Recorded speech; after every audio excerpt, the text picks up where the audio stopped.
Assalamualaikum warahmatullahi wabarakatuh. Kita mulakan majlis dengan membaca surah Al-Fatihah. A'udzubillahi minasyaitonirrajim. Bismillahirrahmanirrahim. Alhamdulillahi rabbil alamin. Ar-Rahmanir-Rahim. Maliki yaumiddin. Iyyaka na'budu wa iyyaka nasta'in. Ihdinas siratal mustaqim. صراط الذين أنعمت عليهم غير المغضوب عليهم ولا الضالين آمين.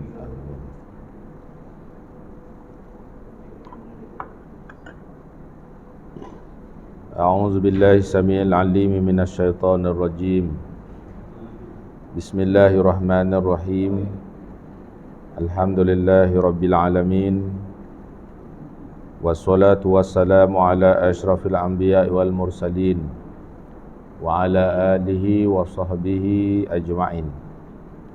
Amsayna ala fitratil Islam wa kalimatil ikhlas wa dini nabiyyina Muhammadin sallallahu alaihi wasallam wa millati abina Ibrahim hanifa wa ma kana minal musyrikin. Allahumma salli ala sayyidina Muhammadin al-Fatihi lima ughliq wal khatimi lima sabaq wa nasiril haqqi bil haqq wal hadi ila siratikal mustaqim wa ala alihi wa sahbihi haqqa qadrihi wa miqdarihi al-azim.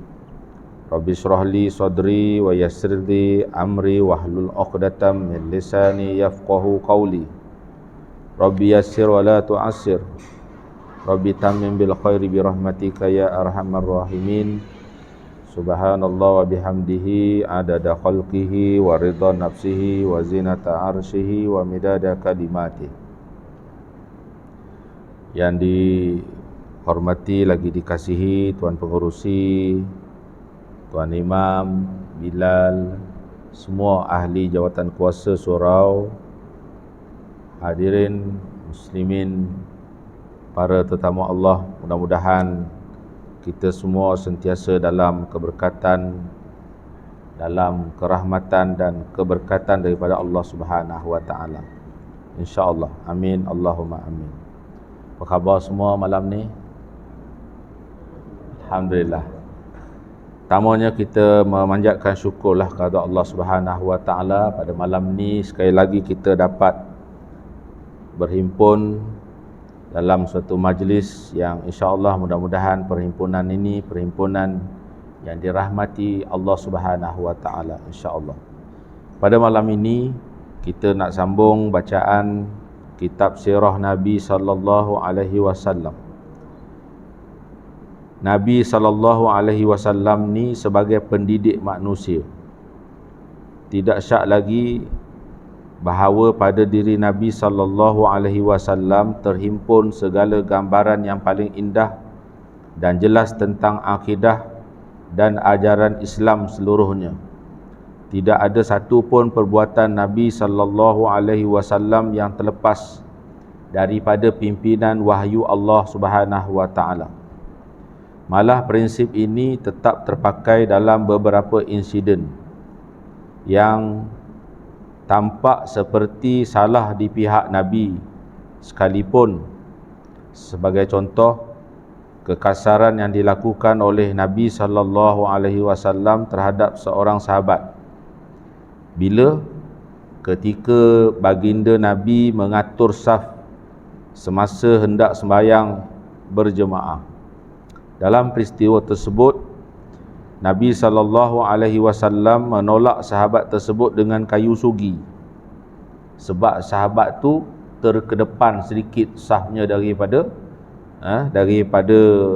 saf yang sepatutnya. Jadi Nabi tolak dengan kayu sugi dia. Perbuatan Nabi tolak dengan kayu sugi sahabat ni tadi terus ditegur oleh Jibril alaihissalam. Ya. Jibril menegur perbuatan Nabi sallallahu alaihi wasallam dengan katanya yang bermaksud, "Wahai Muhammad, sesungguhnya engkau dibangkitkan sebagai nabi, bukannya jabbaran ataupun orang yang menyombongkan diri. Nabi buat macam tu, terus malaikat datang memberi teguran. Sedangkan perbuatan tu biasa je di kalangan orang Arab, ya. Biasa. Tapi bagi Nabi, dia kalau Nabi yang buat, malaikat tegur. Maknanya nak suruh lagi berlembut lah, nak suruh lembut lagi. Meskipun cara yang dilakukan oleh Nabi SAW itu adalah perkara biasa je bagi masyarakat Arab, tapi Jibril telah mengingatkan Nabi SAW bahawa Nabi perlu menggunakan pendekatan yang lebih lemah lembut, ya? Walaupun dalam perkara yang kita sebut tadi remeh je, seperti membetulkan saf solat tadi kan, kerana perbuatan Nabi akan menjadi contoh ikutan kepada umatnya sepanjang zaman. Selepas menerima teguran Jibril, Nabi terus mendekati sahabat tersebut dengan kayu sugi di tangan, lalu memintanya membalas semula perbuatan Nabi tadi. Ini adalah satu contoh ketinggian akhlak yang tak mungkin kita boleh temui kepada seseorang kecuali apabila mereka membaca dan menghalusi sirah Nabi SAW. Di sana akan kita temui begitu banyak riwayat yang menarik dan amat indah pada peribadi dan akhlak baginda. Tuan-tuan yang dirahmati Allah sekalian, berbetulan pada masa ni kita berada di bulan kelahiran Nabi SAW, bulan Rabiul Awal. Memang selalu bulan Rabiul Awal ni kita akan baca berkaitan dengan kepribadian, ya, Rasulullah SAW, sifat-sifat baik, syama'il Muhammad SAW. Ni tapi kita jumpa sebulan sekali je, tak dan kita nak baca kesemua sekali sifat yang kita sebut sebagai syama'il Muhammadiyah, syama'il Rasulullah SAW, bagi dijadikan contoh oleh kita semua. Kita baca sikit-sikit ni pun kita nampak dah contoh pada malam ni yang hendak kita kongsikan dalam bacaan ini. Bagaimana Nabi SAW ni Allah utuskan dia sebagai pendidik kepada kita manusia, sehingga perkara yang kecil tu, itu pun bila dilakukan oleh seorang Rasul Allah, malaikat tegur perbuatan tu. Walaupun perbuatan tu kita sebut tadi biasa je bagi masyarakat ketika itu. Kerana apa? Kerana apa malaikat tegur perbuatan Nabi itu?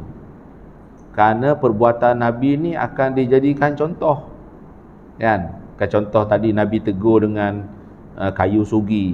Mungkin umat dia akan tegur orang macam tu juga, kan? Dalam keadaan Nabi SAW begitu santun, lemah lembut, dalam dakwahnya pun kadang-kadang kita umatnya tak dapat nak mencontohi cara tu. Kadang-kadang teguran kita kasar, kan? Kasar. Nabi tak tegur orang dengan cara kasar. Kita ni pada pandangan orang kasar cara macam tu, kan? Tapi biasa je, kita rasa biasa, tapi sebenarnya orang lain kata kasar tu cara tu, kan? Sedangkan Nabi SAW sudah menunjukkan contoh yang sangat baik tadi tu. Itu pun kita tak berjayalah nak mengikuti semua, kan? Kalaulah Nabi tu memang dalam keadaannya kasar, maka tentu kita lebih daripada tu lagi.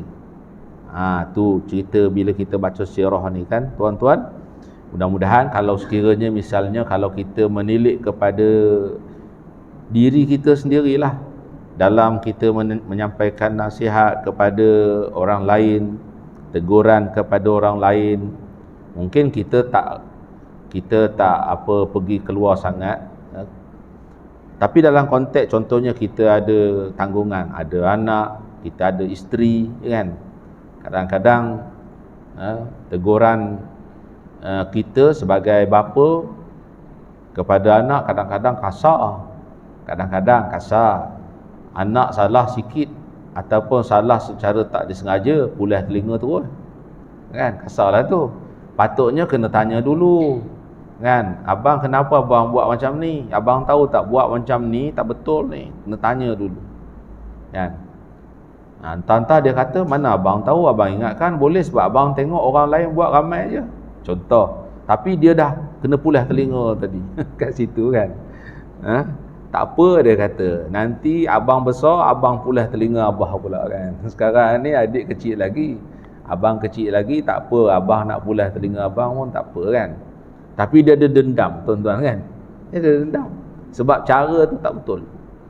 Mungkin yang pertama kena bagi tahu dulu, ni boleh, ini tak boleh, ini yang boleh, ini yang tak boleh, kan. Kenapa tak boleh? Bagi tahu dari segi hukum dia, ni dosa kalau buat, ni dosa sebab tu tak boleh, kan. Kita tidak detail sangatlah bila kita terangkan dekat anak-anak ni, siap dengan dalil bagai, tak perlu lagi, kan. Ini yang boleh, kan, sebab ini yang Allah suka. Ni tak boleh sebab yang ni Allah tak suka. Kalau buat juga jadi dosa.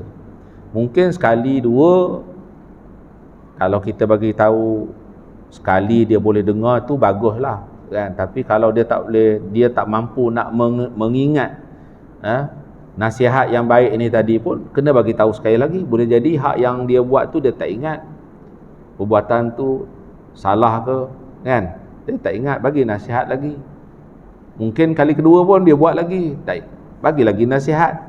Cuma kita lah tak sabar, sebagai ayah, sebagai mak, memang secara fitrahnya, tuan-tuan, bila kita bagi nasihat kepada anak kita, kita dengan harapan on the spot, waktu itu juga dia berubah jadi macam magic lah, kan. Kita cakap jangan, dia terus berhenti. Tapi yang berlaku bukan macam tu. Yang berlaku kadang-kadang dia buat lagi, kan. Yang itu yang kadang-kadang mengundang kemarahan kita sebagai bapa, kan. Kemarahan sebagai ibu, kan. Dia kata anak dia tak dengar nasihat dia. Tapi boleh jadi anak tu tak faham perkataan ibu bapa dia, mungkin kerana ibu bapa dia menggunakan laras bahasa yang tinggi, tak tercapai di akal anak tu. Apa maksud ayah cakap ni dia tak faham, kan. Sebab tu kalau kita tengok cikgu-cikgu kita dekat sekolah rendah, kan, di sekolah tadika ke, dia bercakap dengan murid-murid dia tu, dia turunkan standard dia. Dia turunkan standard dia supaya murid-muridnya faham perkataan dia. Sebab tu kalau saya dapat jemputan bagi kuliah, bagi ceramah dekat sekolah rendah, saya tak ambil. Sebab kita cakap dengan orang besar-besar, kan, selalu tiba-tiba kita kena bercakap dengan apa golongan yang kita sebut akalnya, standard dia tu sekolah rendah, kan, susah. Kecuali memang kita ni bermain dengan budak-budak ni, memang selalu duk main dengan dia, kita dah membina repo kita dengan dia, kan. Itu mudah sikit. Ini tiba-tiba baru jumpa, kita nak turunkan standard kita, tak boleh. Jadi lebih baik awal-awal jadi jangan terima jemputan. Tapi kalau untuk cikgu, insya-Allah. Tapi kalau untuk pelajar, dia kata minta maaf lah, kena panggil cikgu sekolah dia juga, kan, untuk bercakap. Baik, itu maknanya peranan Nabi SAW sebagai pendidik, sehingga kepada perkara yang kita sebut sebagai remeh tadi pun, malaikat menunjukkan kepada kita Kalau Nabi yang buat, itu pun ditegur dia. Selain berperanan sebagai Nabi, Nabi juga seorang guru, seorang penasihat, seorang pendidik yang ulung. Nabi SAW tidak pernah berhenti mencari formula terbaik dan berkesan untuk mendidik manusia. Tak pernah berhenti, tuan-tuan. Asyik fikir macam mana cara nak bagi manusia ni jadi baik. Kan? Sebab tu walaupun di kalangan masyarakat Quraisy pada peringkat awal tak terima dakwah Nabi, Nabi tak cepat doakan kebinasaan. Nabi tak doakan kebinasaan umatnya. Ketika Nabi menjalankan dakwah di Taif, orang-orang Taif memberi layanan yang sangat buruk kepada Nabi. Nabi tak salahkan orang-orang Taif yang bersikap demikian. Walaupun ketika itu Nabi dapat offer daripada malaikat yang jaga bukit nak hempap kaum Bani Saqif di Taif ni. Malaikat pun geram tengok orang-orang Taif ni bila dia buat dekat Nabi kekasih Allah ni demikian, sampai dah lah tak mau terima dakwah. Lepas tu mengarahkan belia-belia ni jangan tengok saja Nabi kita ni keluar daripada kawasan Taif, tapi baling kepada Nabi ni, kan? Sehingga menyebabkan malaikat rasa geram dengan perbuatan tu, geram kepada orang-orang Taif ni. Lalu offerkan kalau sekiranya Nabi ni suruh menghempakkan bukit supaya orang-orang Saqif di Taif ni hancur, sudah tentu dia akan buat. Tapi Nabi kata jangan. Nabi kata aku bukan nak macam tu.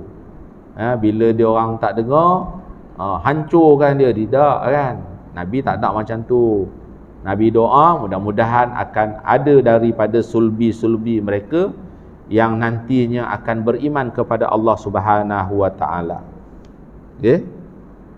Bahkan bila Nabi kena baling, Nabi buat refleksi kepada diri dia.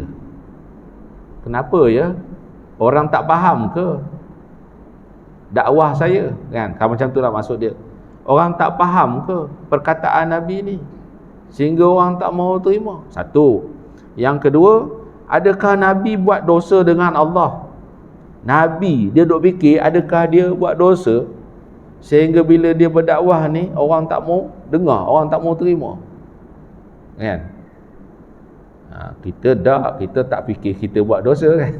Kita dok nak marah dekat orang yang tak mau nak dengar nasihat kita. Macam-macam kita punya ulasan bila kita bagi nasihat kepada seseorang, kalau sekiranya dia ni tak mau dengar. Ulasan pada dia, bukan kita. Kita tak salah, kita dah buat kerja dah. Beza dengan Nabi SAW, dia tengok balik semula kepada diri dia. Adakah dia salah cakap? Adakah percakapannya tak dipahami oleh orang yang dia dakwah? Ataupun hari ini dia ada buat dosa apa dengan Allah? Dia ingat macam tu. Sedangkan Nabi mana ada buat dosa. Bayangkan tadi, tuan-tuan, teguran untuk membetulkan solat dengan menggunakan kayu zugi pun ditegur oleh malaikat. Sikit je tu. Ini kan pula kalau lebih daripada tu. Sebab tu bila Nabi SAW ni, dia banyak, dia dipelihara oleh Allah daripada melakukan kesalahan-kesalahan sebagai seorang Nabi lah. Biasa-biasa je. Kita tengok contoh pada sesi yang lain, ketika Abdullah bin Maktum ni dia buta, kan? Tapi Abdullah bin Maktum ni bila dia dengar suara Nabi, dia nanti akan segera nak pergi mendekati kepada Nabi. Dan bila dia dekat dengan majlis Nabi, dia akan bagi salam. Ya.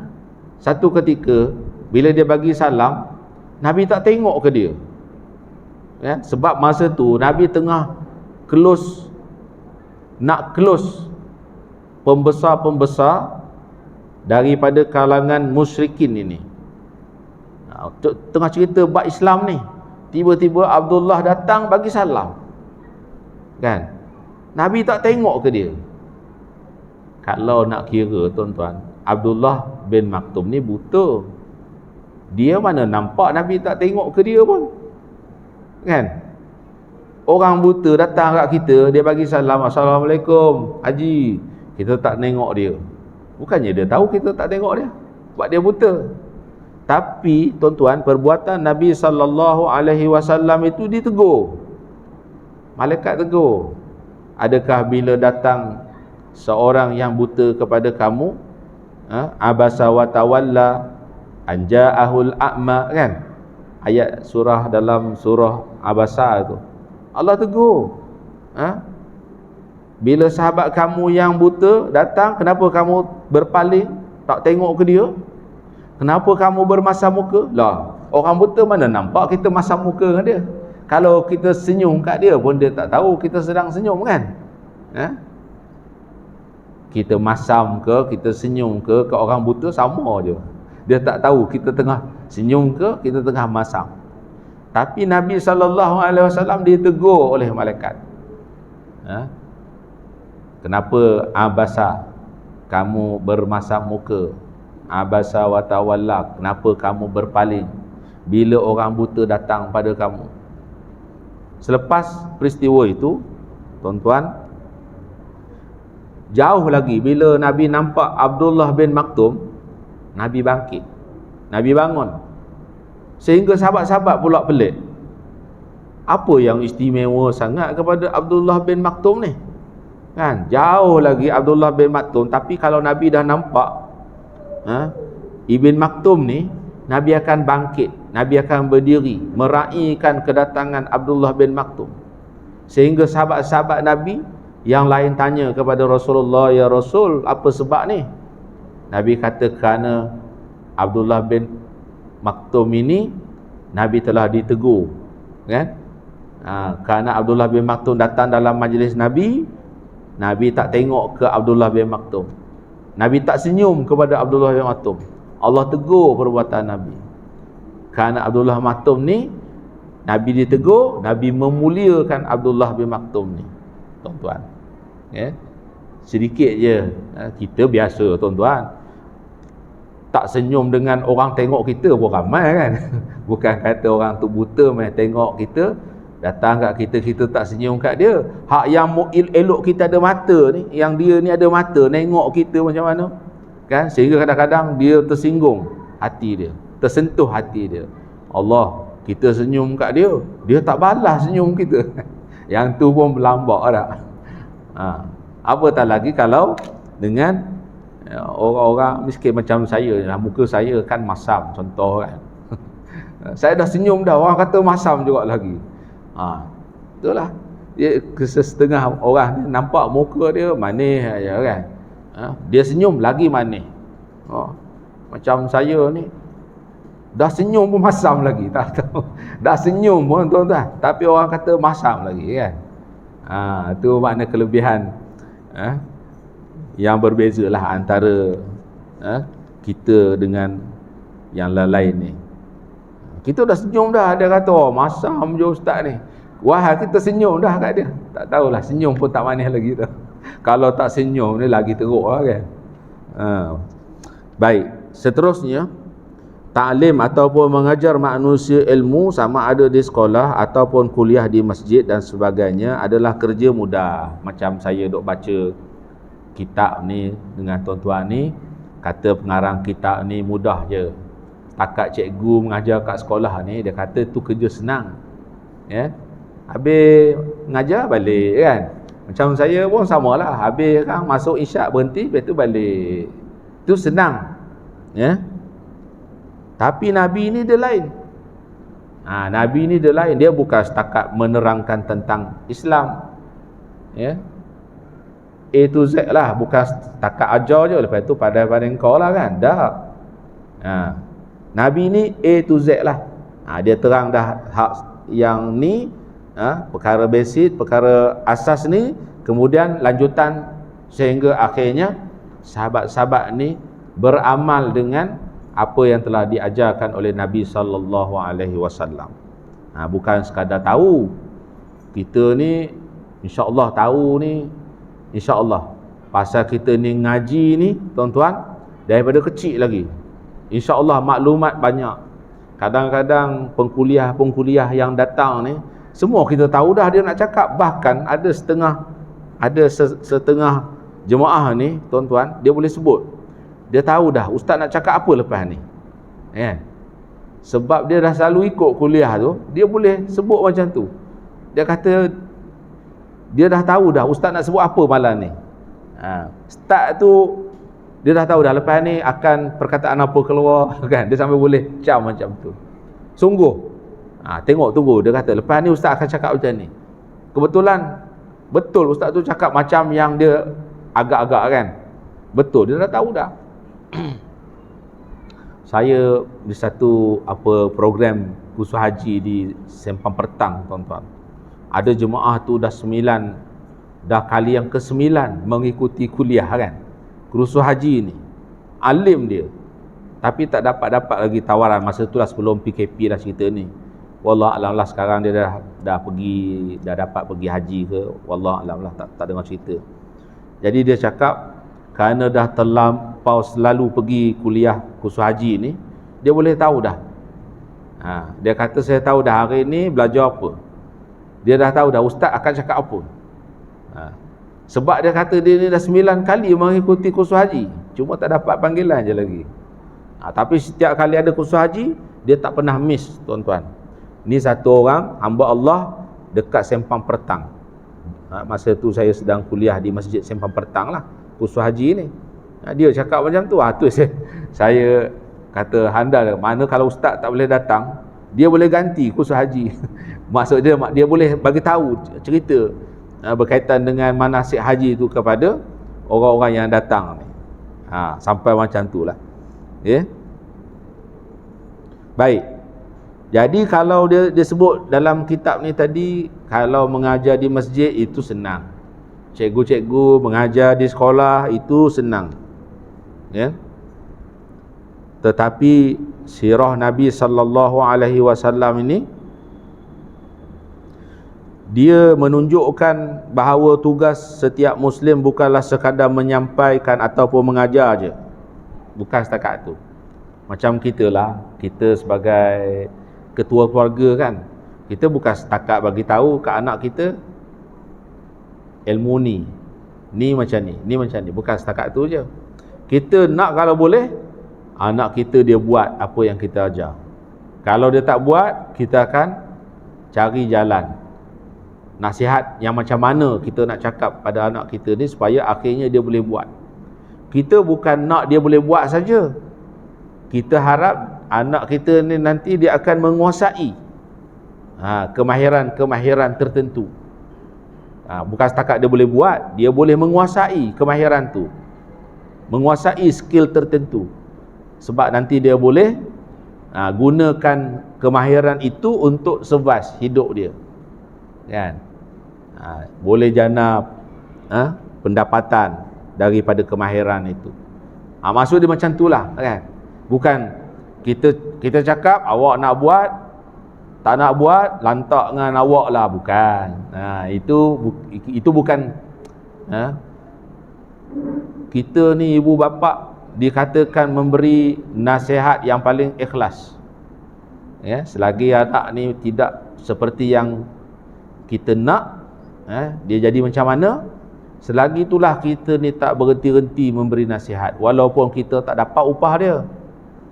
Kalau pakar motivasi, memanglah dia cakap lah yang bermotivasi, bayanglah 1 jam 300.5 kena bayar kat dia kan. Kaunselor kalau dia nak bagi nasihat ke apa ke dekat dalam satu program, memanglah kita tengok bertubi-tubi berasap nasihat dia bagi. Sebab 1 jam 300.5 kan. Tapi kita sebagai bapa, sebagai ibu, kita bagi nasihat bergantang-gantang ke anak kita. Berapa dapat tuan-tuan? Tak ada tuan-tuan. Tak dibayar pun. RM1 pun anak kita tak bagi. Bagi cakap nasihat itu, ilmu itu, lepas siap apa semua, kita diam, duduk termenung, anak kita datang, abah ni ambil 100 kan. Mungkin dah anak kecil ni dia tak bagi, tapi anak besar pun tak bagi juga.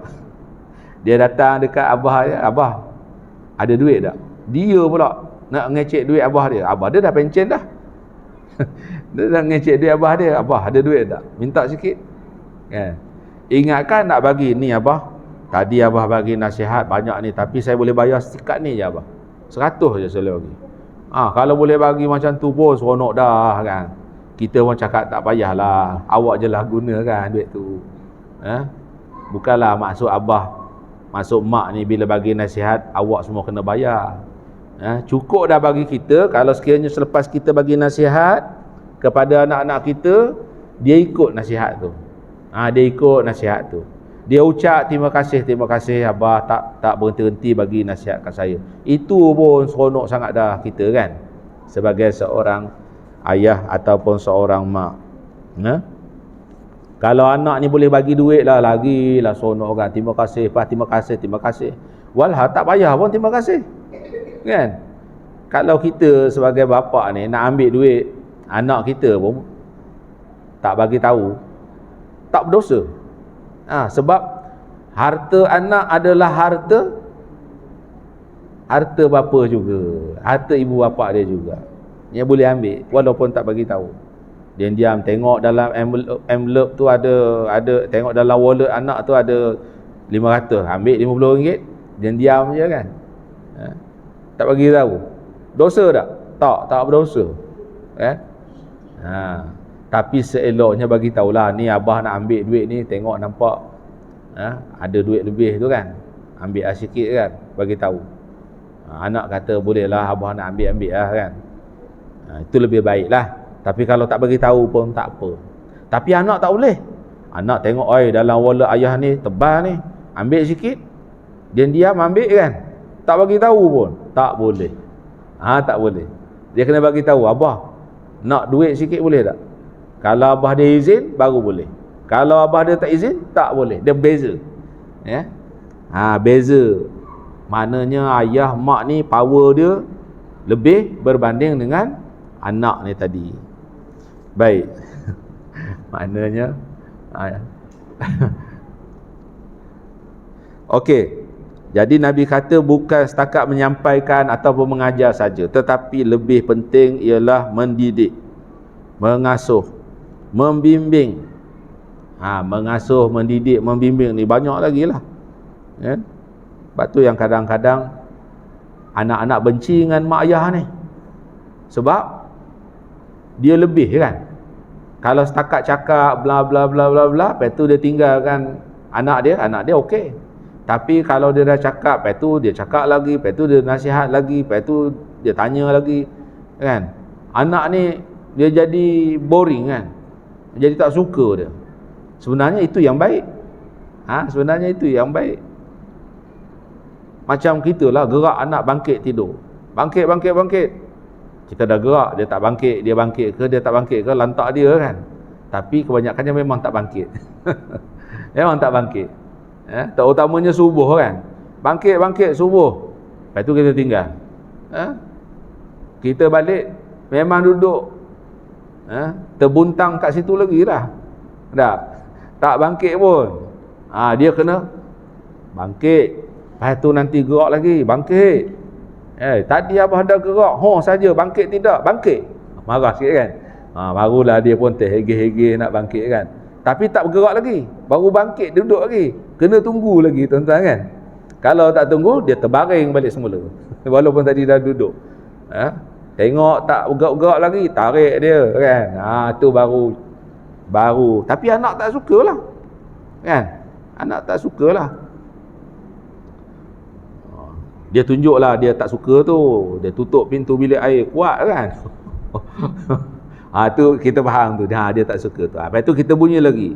Abah tolong gerak, kan, tunjuk perangai macam tu. Elok orang, elok. Tu maknanya dia ingat abah dia dah tinggal dia, kan, rupanya abah dia ada lagi kat situ. Dia tak beranilah nak lebih-lebih, kan. Tapi kita kenal, ni marah ni, macam tu dia marah. Tapi kalau tak buat gitu, tak semayang subuh dia, tuan-tuan. Lepas ke kita dah gerak tapi dia tak bangkit. Kalau ditanya nantilah, Allah tanya, ni anak kamu tak semayang subuh ni macam mana? Saya dah gerak tapi dia tak bangkit, mana saya tahu. Kalau Allah terima alasan tu, kalau Allah terima, lepaslah. Tapi kalau Allah tak terima, tu anak kamu, kenapa gerak sampai tak bangkit ni? Dia yang berkuasa ke kamu yang berkuasa? Kat situ kena tanya, tuan-tuan. Kok mana pun, bila ayah dengan ibu ni kuasanya lebih, maka dia kena gunakanlah kuasa dia pada waktu-waktu yang tertentu tu. Waktu memberi nasihat tadi, tengok kalau sekiranya dah berulang-ulang kali, mungkin kena tegas sikit, kan, kena tunjuk marah. Sebab kita dah bagi nasihat banyak kali pun masih sama juga, tak berubah.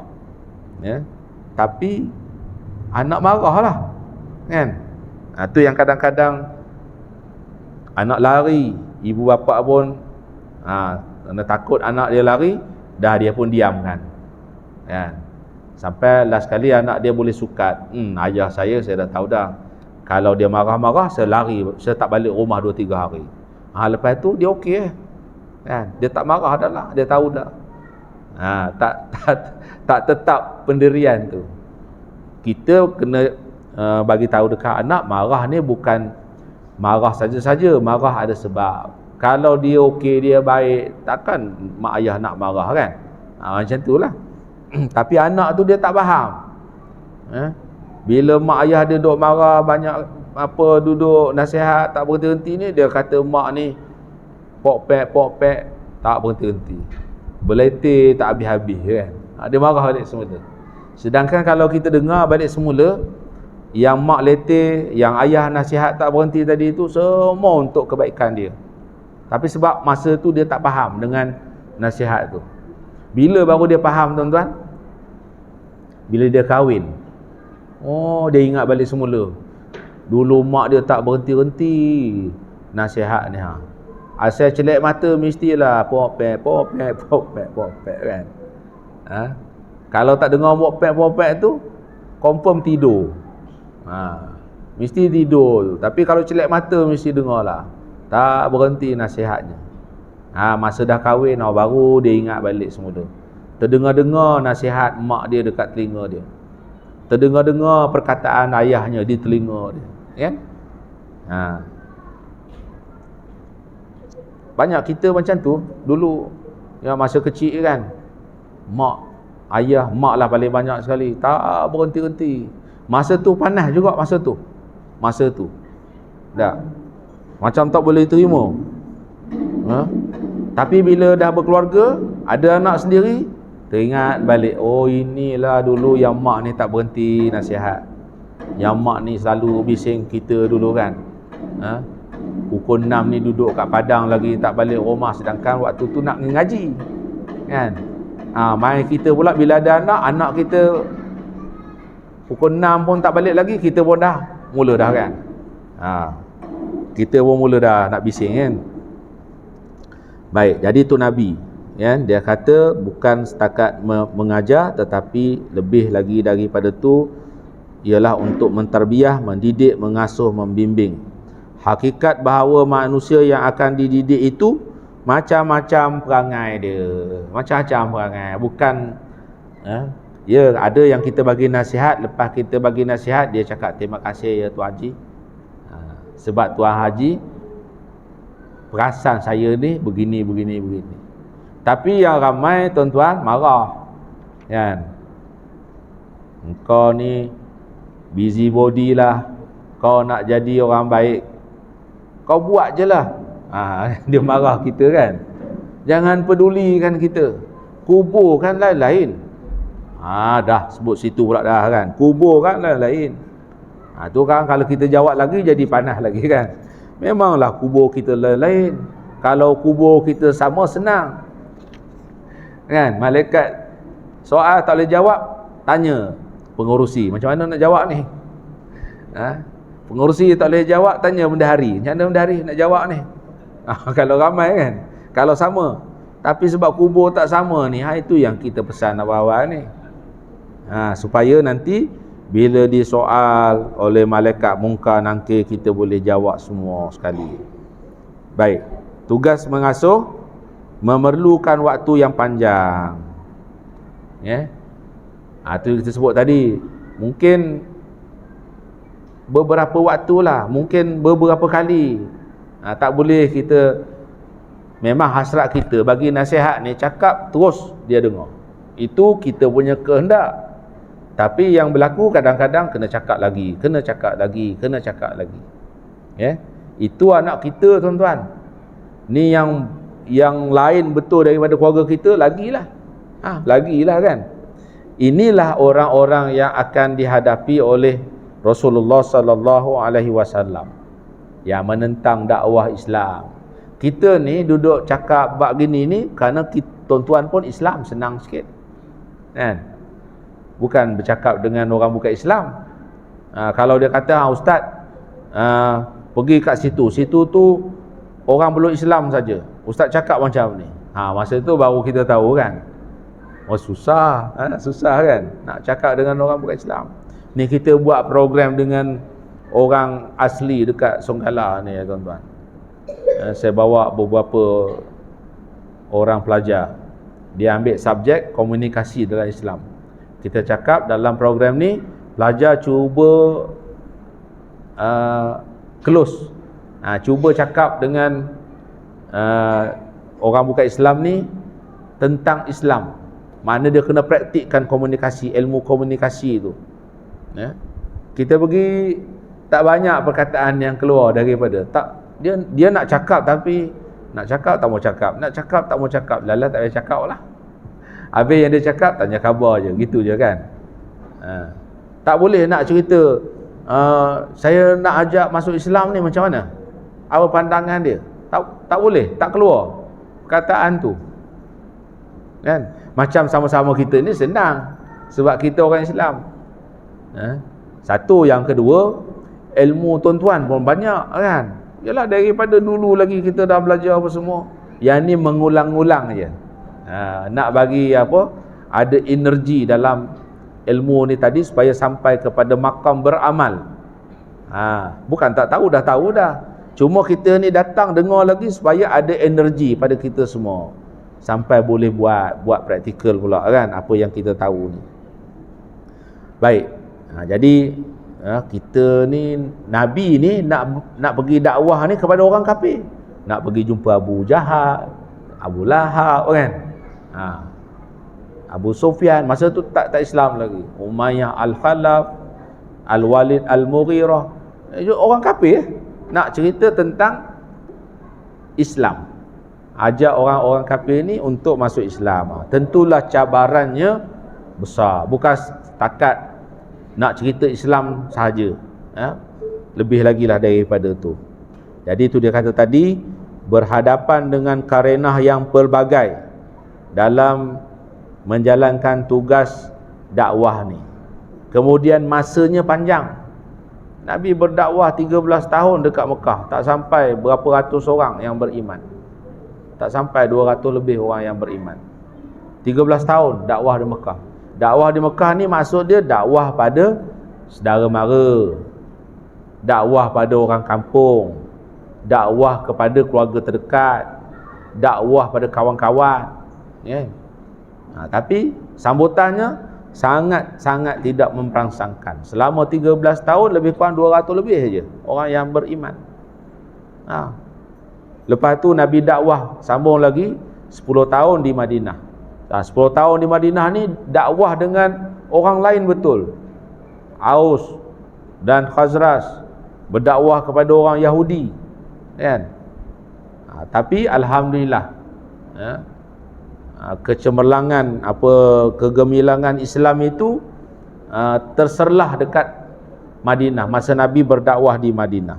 Berapa lama tempoh? 10 tahun. Orang lain bila dengar Islam ni terima. Ya. Orang yang tak kenal dengan Nabi bila dengar Islam ni terima. Ajak Nabi, mailah datang kampung saya. Bila Nabi nak datang kampung saya ni di Madinah lah, kan? Bila sampai di Madinah, berebut-rebut ni orang ajak Nabi singgahlah rumah saya, kan? Tapi Nabi kata bergantung kepada unta dia Al-Qaswa ni tadi. Kat mana dia berhenti, kat situlah Nabi akan turunlah, kan? Nabi tak menerima pelawaan daripada mana-mana. Yalah, kalau Nabi menerima pelawaan daripada orang kaya, nanti orang miskin kecil hati. Ya, oh Nabi terima orang kaya yang ajak, kami miskin Nabi tak terima. Tak ada. Nabi serahkan kepada untanya, kat mana untanya berhenti. Untanya berhenti kat mana, tuan-tuan? Dekat Masjid Nabawi sekarang ni. Dekat situlah Nabi turun. Kemudian Abu Ayyub Al-Ansari, bila Nabi berhenti, orang lain duk sibuk ajak-ajak Nabi. Abu Ayyub ni diam-diam angkat barang-barang Nabi buat masuk rumah dia. Lalu Nabi kata, al-mar'u ma'arah. Seseorang itu kena bersama dengan barang dia. Barang dia duduk mana? Barang dia duduk dekat rumah sahabat nama Abu Ayyub Al-Ansari. Rumah Abu Ayyub dekat masjid tu jugalah. Dekat Masjid Nabawi tu juga. Ya. Nabi kata oleh kerana barang dia Abu Ayyub dah bawa punggah masuk rumah dia, Nabi duduk kat rumah Abu Ayyub. Seumpama macam kita, tuan-tuan, kan, mainlah makan nasi rumah saya. Kita kata tak apalah. Tapi kalau dia pegang tangan, dia heret, walaupun tadi kita jawab tak nak, kan, tapi kalau dia pegang nampak dia bersungguh sangat ni, kita singgah makanlah juga rumah dia. Tapi kalau dia ajak, ya, mungkin dia ajak ayam, kan, mainlah makan nasi rumah saya, tapi tak pegang pun tangan kita. Kita jawab tak apalah, dia pun tak ajak dah. Lagilah tak ada, kan. Ini pegang tangan, heret, nak ajak juga, kan. Pergi rumah dia, makan nasi kat rumah dia. Memang pergilah, memanglah makan masa tu. Okey, insya-Allah mudah-mudahan sedikit yang kita baca pada malam ini berkaitan dengan Nabi ni sebagai seorang pendidik kepada manusia.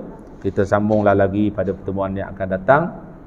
Ringkas dia, Nabi menjalankan kerja dakwah ini yang kita sebutkan tadi, bukan seperti cikgu mengajar di sekolah, ustaz baca kitab dekat masjid, kan.